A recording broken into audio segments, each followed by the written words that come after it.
नमस्कार दोस्तों, मैं स्वागत करता हूं आपके अपने YouTube channel Ram's online classes पर। आज हम लोग पढ़ने वाले हैं कक्षा 10 के दूसरे अध्याय चैप्टर 2 के विषय में, जो अम्ल, क्षार तथा लवण शीर्षक है जिसका, अर्थात चैप्टर 2 अम्ल, क्षार, लवण को हम लोग इस वीडियो में कवर करने वाले हैं।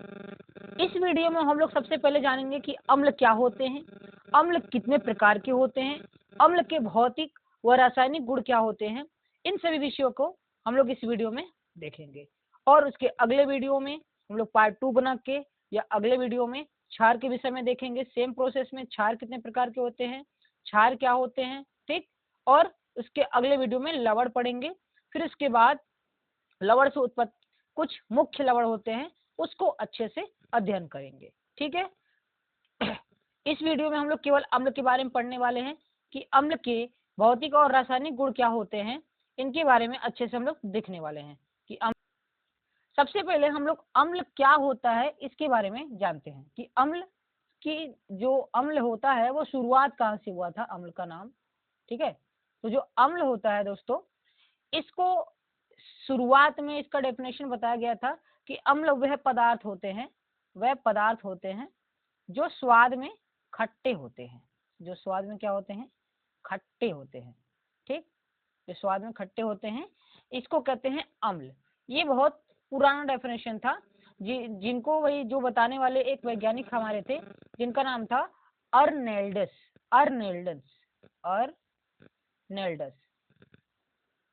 ठीक है।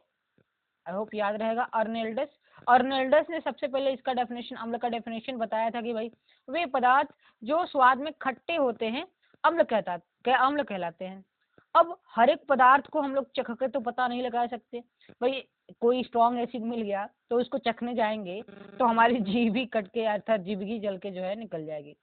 तो इसके विषय में भाई अब आधुनिक युग का डेफिनेशन के लिए एक अलग वैज्ञानिक है जो आर्हीनियस थे, ठीक। आर्हीनियस ने इसका एक अलग ही डेफिनेशन दिया, ठीक है। आर्हीनियस द्वारा इसका डेफिनेशन क्या है भाई उसे देख लेते हैं, ठीक। तो आर्हीनियस ने इसका एक अलग डेफिनेशन दिया, जो डेफिनेशन कुछ ऐसा है कि अम्ल वे पदार्थ होते हैं, ठीक। यहाँ पे देखिए डेफिनेशन दिया गया है कि अम्ल वे पदार्थ होते हैं जो जलीय विलयन में हाइड्रोजन आयन देते हैं। इसके अतिरिक्त कोई और धन आयन नहीं देते हैं, अम्ल कहलाते हैं। अर्थात वह पदार्थ जो जलीय विलयन में, मतलब कोई पदार्थ है, ठीक है, कोई भी ऐसा पदार्थ हो जिसको जल में घोला जाएगा और जल में घोले जाने के बाद वह हाइड्रोजन आयन देंगे, केवल H+ आयन देंगे, तो उसे अम्ल बोलते हैं, ठीक। इसके अतिरिक्त कोई और धन आयन देता है तो वो अम्ल नहीं होता है, उसे अम्ल नहीं कहते हैं, ठीक। तो फिर से देख लेते हैं भाई कि वे पदार्थ जो जलीय विलयन में हाइड्रोजन आयन देते हैं, इसके अतिरिक्त कोई और धन आयन नहीं देते हैं, अम्ल कहलाते हैं, ठीक। जैसे क्या क्या हो जाएगा HCl, हाइड्रोक्लोरिक अम्ल बहुत ज्यादा स्ट्रॉन्ग अम्ल होता है, ठीक। इसको जब जल में डिसॉल्व किया जाएगा तो हाइड्रोजन आयन अलग हो जाएंगे और क्लोरीन आयन अलग हो जाएगा। अब इसमें देखा जाए तो क्या H+ आयन दे रहा है, H+ आयन दे रहा है तो ये हमारा अम्ल होगा, ठीक है। HCl हो जाएगा, आपका H2SO4 हो जाएगा, ठीक है, H2SO4 हो जाएगा, ठीक। इसके बाद आएगा HNO3 जिसको नाइट्रिक अम्ल कहते हैं, HNO3 नाइट्रिक अम्ल, ठीक है। आई होप समझ में आ रहा होगा। देखिए ये चित्र दिया गया है सल्फ्यूरिक अम्ल का। सल्फ्यूरिक अम्ल को जल में डिसॉल्व करते हुए दिखाया जा रहा है, ठीक है। और इसमें से जल में डिसॉल्व किया जाएगा, स्ट्रॉन्ग एसिड होता है ये। इसको जब जल में डिसॉल्व किया जाएगा तो इसमें H+ आयन जो है बाहर आ जाएगा, देखेंगे। इसे सल्फ्यूरिक अम्ल, इसका सूत्र क्या होता है, इसका सूत्र रहता है क्या, H2SO4। H2SO4 को जब एक्वस यानी जलीय विलयन में डाला जाएगा, ठीक है, जलीय विलयन में डाला जाएगा तो ये क्या हो जाएगा, ये H+ आयन जो होगा त्यागेगा और SO4 2 नेगेटिव ऊपर ये आयनित रूप में विखंडित हो जाएगा। संतुलित करने के लिए इसको 2 यहाँ पे दे लेते हैं, ठीक। ये 2 है, यहाँ पे 2 H+ आयन दिया है, ठीक है, कोई बात नहीं, H+ आयन दिया अर्थात ये क्या हो जाएगा, अम्ल हो जाएगा, ठीक है। उसी प्रकार अगर आप HNO3 को भी विखंडित करेंगे, HNO3 नाइट्रिक अम्ल इसे कहते हैं, ठीक है। HNO3 को जली विलयन में अर्थात AQ एक्वस जली विलयन में अगर डालते हैं तो क्या हो जाएगा H प्लस आयन और NO3 अलग हो जाएगा। ठीक, तो H प्लस आयन दे रहा है तो इसे बोलेंगे हम लोग अम्ल। ठीक, आई होप समझ में आया होगा। ठीक है, अब इसके बाद देखेंगे हम लोग अम्ल के प्रकार, अम्ल कितने प्रकार के होते हैं इसके विषय में भी देख लेते हैं। तो दोस्तों अम्ल जो होते हैं वो दो प्रकार के होते हैं, एक होता है प्रबल अम्ल, दूसरा होता है दुर्बल अम्ल। ठीक, प्रबल अम्ल किसे कहते हैं और दुर्बल अम्ल किसे कहते हैं इसके विषय में भी देख लेते हैं। कहते हैं कि वह पदार्थ जो जलीय विलयन में पूर्णतः आयनित हो जाते हैं प्रबल अम्ल कहलाते हैं। मतलब जल में घोलेंगे और पूर्ण रूप से आयनित हो जाएंगे, संपूर्ण रूप से आयनित हो जाएंगे, तो उसे हम लोग प्रबल अम्ल कहते हैं। जैसे HCl हाइड्रोक्लोरिक अम्ल है। ठीक, HCl है हाइड्रोक्लोरिक अम्ल, ये प्रबल अम्ल है। ठीक, ये जो है आपका क्या है प्रबल अम्ल है। और H2SO4 H2SO4 ये भी आपका प्रबल अम्ल है। ठीक, HNO3 ये भी आपका प्रबल अम्ल है दोस्तों। ठीक, तो ये HCl H2SO4 HNO3 ये सब के सब आपके प्रबल अम्ल है। ठीक, इसके बाद देखते हैं दुर्बल अम्ल क्या होते हैं। दुर्बल अम्ल वे अम्ल जो जलीय विलयन में वे अम्ल जो जलीय विलयन में पूर्णतः आयनित नहीं होते हैं दोस्तों। वे पदार्थ जो जलीय विलयन में पूर्णतः आयनित नहीं होते हैं उन्हें कहते हैं दुर्बल अम्ल। जैसे CH3COOH CH3COOH ये आपका CH3COOH ये आपका एस्टिक अम्ल होता है, यह प्रबल अम्ल नहीं होता है। इसी तरह फार्मिक अम्ल हो जाएगा HCOOH। ठीक, फार्मिक अम्ल हो जाएगा। इसी तरह हाइड्रोजन कार्बोनेट H2CO3 अर्थात कह सकते हैं कि वह जितने भी अम्ल होते हैं जो कार्बन से जुड़े हुए होते हैं वो सभी के सभी दुर्बल अम्ल होते हैं। ठीक, जितने भी अम्ल कार्बन से जुड़े हुए होते हैं वो सभी के सभी दुर्बल अम्ल होते हैं। ये आप लोग एकदम इंपॉर्टेंट नोट करके याद रखिएगा। भाई इंपॉर्टेंट नोट क्या है आपका कि वे सभी पदार्थ या वे भी सभी अम्ल, वे सभी अम्ल, ठीक, वे सभी अम्ल जो कार्बन से जुड़े होते हैं, कार्बन से जुड़े होते हैं, ठीक, दुर्बल अम्ल होते हैं। ये भी आप याद कर सकते हैं, दुर्बल अम्ल होते हैं। ठीक है, ये आप याद रखेंगे। ठीक, दुर्बल अम्ल होते हैं। ठीक, ये पहचानने में आसान होगा कि प्रबल अम्ल कौन सा है, दुर्बल अम्ल कौन सा है। ठीक है, चलिए आगे बढ़ते हैं। इसके बाद हम लोग पढ़ेंगे अम्ल की प्रॉपर्टीज, अम्ल के भौतिक गुण। तो अम्ल के गुण होते हैं दो, भौतिक गुण और रासायनिक गुण। सबसे पहले हम लोग पढ़ने वाले हैं भौतिक गुण के विषय में। भौतिक गुण सिंपल है, देखिए अम्ल का जो पीएच वैल्यू होता है, पीएच मान कितना होता है, 7 से कम होता है। अम्ल का पीएच मान 7 से कम होता है। ठीक, दूसरा देखिए अम्ल नीले लिटमस पत्र को लाल कर देता है, अर्थात ये एसिड आपको दिख रहा होगा अम्ल, ये है अम्ल है, इसमें आप नीला लिटमस पत्र डाल रहे हैं। ठीक, और इसको डालने के बाद ये आपको रेड दिख रहा है अर्थात लाल करके दिख रहा है। ठीक है, अर्थात यह नीले लिटमस पेपर को क्या कर देता है, लाल कर देता है। ये आप याद रखेंगे कि यह अम्ल जो होता है वो नीले लिटमस पेपर को कैसा कर देता है, लाल कर देता है। ठीक, इसके बाद हम लोग देखेंगे कि अम्ल जो होते हैं, ये रब कर दिया गया।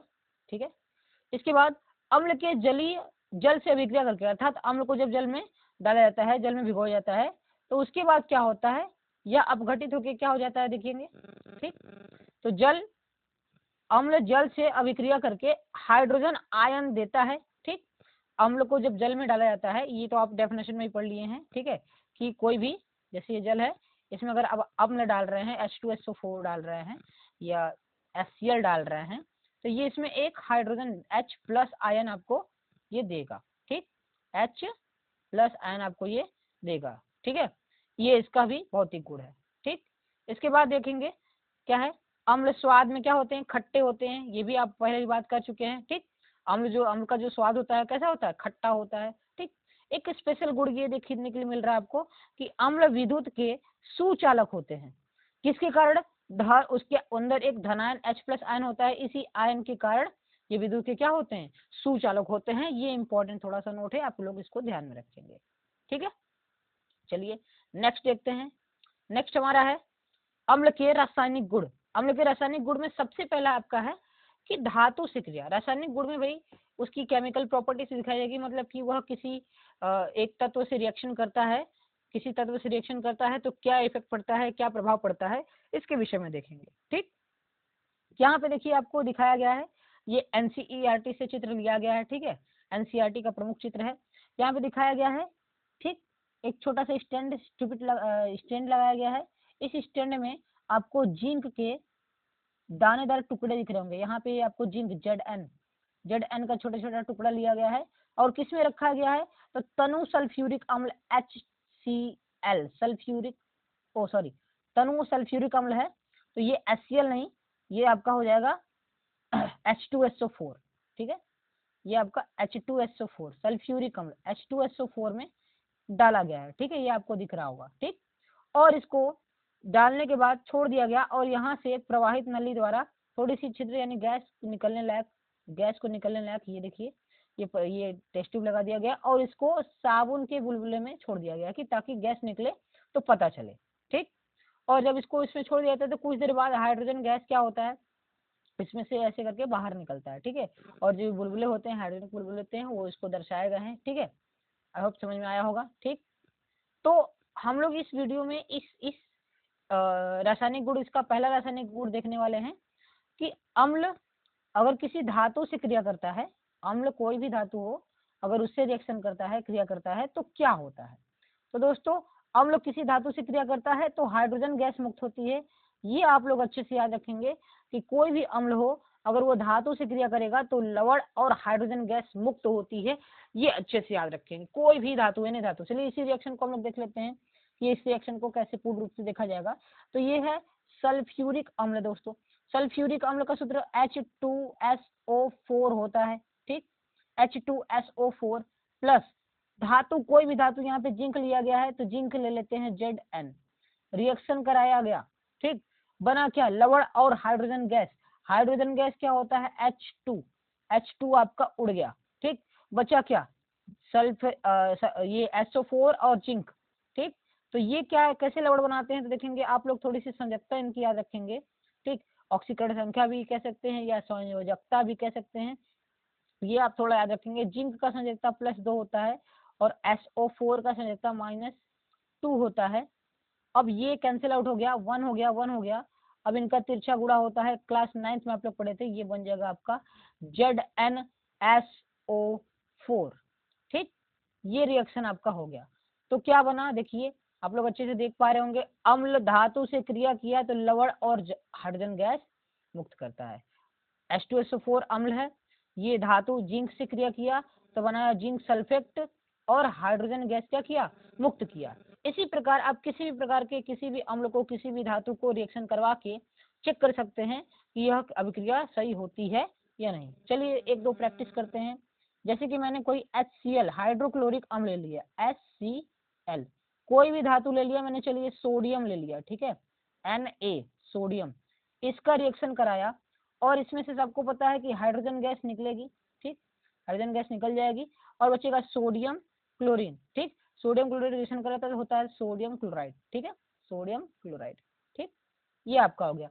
बस आपको इसको बैलेंस कर लेना है, दोनों तरफ देख लेना है। सोडियम यहाँ एक है, इधर भी एक है, क्लोरीन यहाँ एक है, इधर भी एक है, हाइड्रोजन 2 है तो यहाँ पे हाइड्रोजन को 2 करना पड़ेगा। हाइड्रोजन 2 की तो क्लोरीन भी 2 गया, यहाँ पे एक ही क्लोरीन तो इसको भी 2 करना पड़ेगा। इस चक्कर में सोडियम भी 2 हो गया तो इसको भी 2 करना पड़ेगा। ये आपका अभिक्रिया संतुलित हो चुका है। ठीक है, इसी तरह आप HNO3 का रिएक्शन आप पोटेशियम से करा सकते हैं। ठीक, करा लीजिएगा। ठीक है, और अगर आपको कोई और अम्ल लेना, मान लीजिए CH3COH, इसका रिएक्शन आपको किसी और धातु से कराना, मान लीजिए सोडियम से कराना है, तो इसका रिएक्शन भी आप क्या करेंगे, यहाँ से हाइड्रोजन निकाल के इसी तरह सोडियम विस्थापित कर देंगे और H+आयन निकाल देंगे। ठीक है, चलिए नेक्स्ट देखते हैं हमारा रासायनिक गुण। तो हमारा नेक्स्ट रासायनिक गुण है धातु ऑक्साइड से अभिक्रिया। धातु ऑक्साइड से अभिक्रिया, जब अम्ल धातु ऑक्साइड से अभिक्रिया करता है तो क्या बनाता है, तो लवण और जल बनाता है। ठीक, जब धातु ऑक्साइड से अम्ल रिएक्शन करेगा, अभिक्रिया करेगा, तो क्या बनेगा दोस्तों, लवण और जल। ठीक है, इसके भी कुछ एग्जांपल्स लेके चेक कर लेते हैं कि क्या ये सत्य होता है। ठीक, तो जैसे मैंने बोल दिया कि HCl ले लिया गया, क्या ले लिया गया, HCl, ये हाइड्रोक्लोरिक अम्ल होता है, प्लस धातु ऑक्साइड, धातु ऑक्साइड मैंने ले लिया है CaO, कैल्शियम ऑक्साइड, इसका रिएक्शन दोस्तों कराया गया। कराने के बाद ये ऑक्सीजन हाइड्रोजन मिलके H2O बनाएगा। ठीक है, तो ये H2O आपका बन के निकल गया। ठीक, H2O जल बन गया। और लवण, लवण क्या बनेगा, कैल्शियम क्लोरीन, कैल्शियम क्लोरीन से रिएक्शन बनाते हैं तो आएगा CaCl2, CaCl2। ठीक है, तो ये आपका लवण और ये जल बन गया। ठीक है, आई होप समझ में आ रहा होगा। ये धातु ऑक्साइड से भी क्रिया है, मतलब अम्ल अगर धातु ऑक्साइड से क्रिया कर लेता है तो लवण और जल बनाता है। ठीक है, इसे आप याद रखेंगे। ठीक, कोई भी अम्ल ले सकते हैं और कोई भी धातु ऑक्साइड ले सकते हैं, क्रिया कराने के बाद लवण और जल बनेगा ही बनेगा। इसके बाद सेम डिट्टो इसी प्रकार यही अभिक्रिया है, धातु ऑक्साइड से क्रिया करेगा तो भी लवण और जल बनाएगा, क्षारक या क्षार से क्रिया करेगा तो भी लवण और जल बनाएगा। इसके रिएक्शन को भी देख लेते हैं। अच्छा, जब अम्ल क्षारक या क्षार से क्रिया करता है तो लवण और जल बनाता है। इस अभिक्रिया को उदासीनीकरण अभिक्रिया कहते हैं।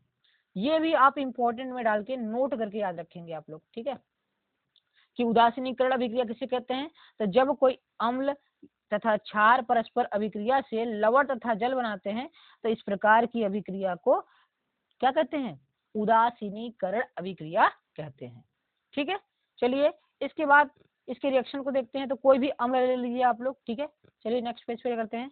कोई भी मैंने अम्ल ले लिया, चलिए मैंने स्ट्रॉन्ग एसिड HCl ले लिया। ठीक है, HCl हाइड्रोक्लोरिक अम्ल, इसका रिएक्शन हम लोग कराएंगे किससे, सोडियम हाइड्रोक्साइड प्रबल क्षार से कराएंगे। ठीक है, सोडियम हाइड्रोक्साइड ये प्रबल क्षार या क्षारक है, इसका रिएक्शन कराते हैं तो ये OH और ये H निकल के H2O अर्थात जल बनाएगा। ठीक, और धातु सोडियम और क्लोरीन ये रिएक्शन करके आपका बनाएगा सोडियम क्लोराइड, सोडियम क्लोराइड। देखिए ये लवण बना, ये जल बना। ठीक है, लवण और जल बना। तो इस प्रकार की अभिक्रिया को हम लोग बोलते हैं क्या, उदासीनीकरण अभिक्रिया, उदासीनीकरण अभिक्रिया। ठीक है, आप इसे याद रखेंगे। ठीक, उदासीनीकरण अभिक्रिया किसे कहते हैं, तो जब कोई अम्ल किसी क्षार से विक्रिया करके लवण और जल बनाता है तो इस प्रकार की अभिक्रिया को उदासीनीकरण अभिक्रिया कहते हैं। ठीक है, चलिए इसके बाद नेक्स्ट हमारा है धातु कार्बोनेट या धातु हाइड्रोजन कार्बोनेट से क्रिया। जब अम्ल धातु कार्बोनेट या धातु हाइड्रोजन कार्बोनेट से क्रिया करता है तो ये लवण जल तथा कार्बन डाइऑक्साइड गैस बनाता है। ये आप लोग लिख के याद करके रखेंगे। ये भी आपका NCERT से एक चित्र उठाया गया है। ठीक है, इसमें क्या किया गया है, इसमें तनु हाइड्रोजन क्लोराइड लिया गया है। ठीक, हाइड्रोजन क्लोराइड यानी आपको क्या लिया गया है, HCl लिया गया, क्या लिया गया है, HCl लिया गया है। ठीक, HCl ले लेते हैं, चलिए इसको थोड़ा रफ कर देते हैं। ठीक, चलिए इसमें क्या लिया गया है, सबसे पहले HCl लिया गया है। ठीक है, तो HCl ले लेते हैं, HCl। ठीक, HCl हाइड्रोक्लोरिक अम्ल लिया गया। हाइड्रोक्लोरिक अम्ल का रिएक्शन कैल्शियम कार्बोनेट, देखिए धातु कार्बोनेट कोई भी हो सकता है, तो मैंने ले लिया यहाँ पे कैल्शियम कार्बोनेट। ठीक है, इसका कैल्शियम कार्बोनेट का सूत्र CaCO3 हो गया है। इसका रिएक्शन कराने के बाद आपको क्या सबसे पहले लवण जल और कार्बन डाइऑक्साइड बनेगा। जो चीजें फिक्स है ये CO3 और ये H। ठीक है, ये पूरा का पूरा निकल के कार्बन डाइऑक्साइड और जल बनाएगा। ठीक है, हम लोग कार्बन डाइऑक्साइड जल बना के हटा देते हैं, यानी कि H2O, एक हाइड्रोजन एक ऑक्सीजन, H2O बनाया, प्लस कार्बन डाइऑक्साइड इसी से निकलेगा तो CO2, ये बन गया कार्बन डाइऑक्साइड। इसके बाद बचा कैल्शियम और क्लोरीन। ठीक, कैल्शियम और क्लोरीन का रिएक्शन कराएंगे तो आएगा आपका CaCl2। ठीक, तो ये आपका बन गया है लवण जल तथा कार्बन डाइऑक्साइड। ये रिएक्शन भी आप लोग याद रखेंगे, एकदम रट मार के भाई एकदम याद करके रखेंगे। रटना नहीं है, आराम से समझ के एग्जाम्पल लेके बहुत सारे इसको आराम से आप समझ सकते हैं। क्या होगा, जब कोई अम्ल धातु कार्बोनेट या धातु हाइड्रोजन कार्बोनेट से क्रिया करता है तो लवण जल और कार्बन डाइऑक्साइड गैस मुक्त करता है। लिख के आप लोग याद रखेंगे। तब तक के लिए राधे राधे, नमस्ते। मिलते हैं अपने अगले वीडियो में क्षार की प्रॉपर्टी और क्षार के गुणों को लेकर। अगले वीडियो में, इस वीडियो में हम लोग ने अम्ल के बारे में अच्छे से पढ़ा, ठीक है, अम्ल के बारे में पढ़ा है, ठीक है, पहले वीडियो में। और दूसरे वीडियो में क्षार के भौतिक गुण रासायनिक गुण देखेंगे हम लोग, ठीक है, क्षार या क्षारक के भौतिक गुण रासायनिक गुण को देखेंगे और उनके प्रकार को देखेंगे। उसके अगले वीडियो में लवण के बारे में देखेंगे, ठीक है, लवण के बारे में देखेंगे। फिर इसके बाद चौथे वीडियो में हम लोग पीएच पे क्वेश्चन को देखेंगे कि पीएच पे क्वेश्चंस कैसे आते हैं, ठीक, उन पे थोड़ी प्रैक्टिस करेंगे। उसके पांचवें वीडियो में हम लोग लवण से कुछ उत्पत्ति, मुख्य जो लवण होते हैं, मुख्य लवण, जैसे नमक हो गया, ठीक है, इन सब के विषय में मुख्य लवण के बारे में अध्ययन करेंगे, ठीक है। तब तक के लिए नमस्ते।